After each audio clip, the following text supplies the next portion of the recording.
네, 안녕하세요. 짬쌤입니다. 오늘은 에르바르트 뭉크에 대해서 한번 이야기해 보도록 하겠습니다. 이 아저씨예요.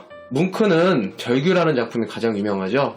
작품 먼저 볼게요. 많이 봤을 거예요. 하늘이 빨간 빛으로 불타고 있고요. 비명 지르고 있는 인물. 노르웨이 표현주의 화가 뭉크의 절규는 이 현대 인간의 불안을 상징하는 대표적인 작품입니다. 뭉크가 이렇게 말을 했다고요. 나는 병이 완치되는 것을 원치 않는다. 정신적 불안이 나의 그림 작업에 도움이 되기 때문이다. 나에게 그림 이외엔 가족도 없다. 뭉크는 이렇게 절망적으로 잘라서 말했다고 합니다. 뭉크는 죽음과 슬픔, 상실감 등 절망적이고 병든 분위기로 그림을 그렸어요. 처음에는 정신병적 그림이라는 혹평을 받으면서 전시회에서 쫓겨나기도 했어요. 뭉크가 죽고 난 이후에야 인간의 고뇌와 내면을 담은 최고의 화가로 평가받았어요. 그러고 보면 화가들은 살아있을 때는 별로 인정받지 못한 사람이 너무 많은 것 같아요. 뭉크 역시도 그랬습니다. 뭉크의 아버지는 의사였다고 합니다. 비교적 부유한 환경에서 태어났는데 어린 나이에 부모님과 2명의 동생을 잃었대요.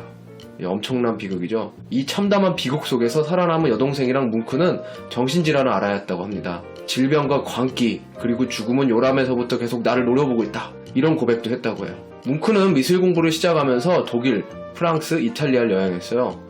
이곳에서 인상주의와 상징주의의 영향을 받았고요. 특히 반고흐와 고갱으로부터 형상의 단순화와 색채의 사용을 배웠습니다. 뭉크는 이런 바탕에서 독일 표현주의에 큰 족적을 남기게 됐습니다.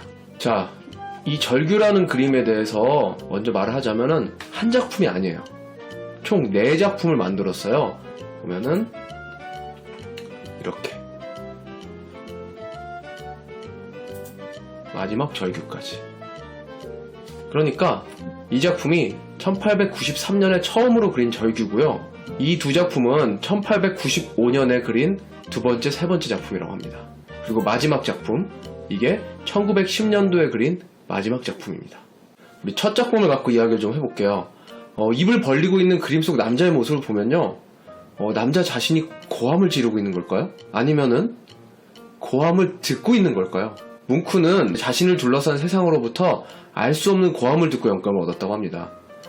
이렇게 볼 때는 비명을 지르고 있는 남자인 것 같은데 사실은 이 세상으로부터 비명을 듣고 있는 남자라고 합니다. 실제로 어느 날 저녁 뭉크가 산책을 나갔고요.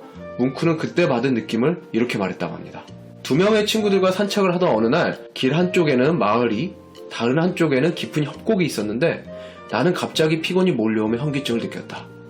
해가 지고 있었는데 갑자기 구름이 핏빛으로 물들었고 나는 내 앞을 스쳐 지나가는 절규를 들었다.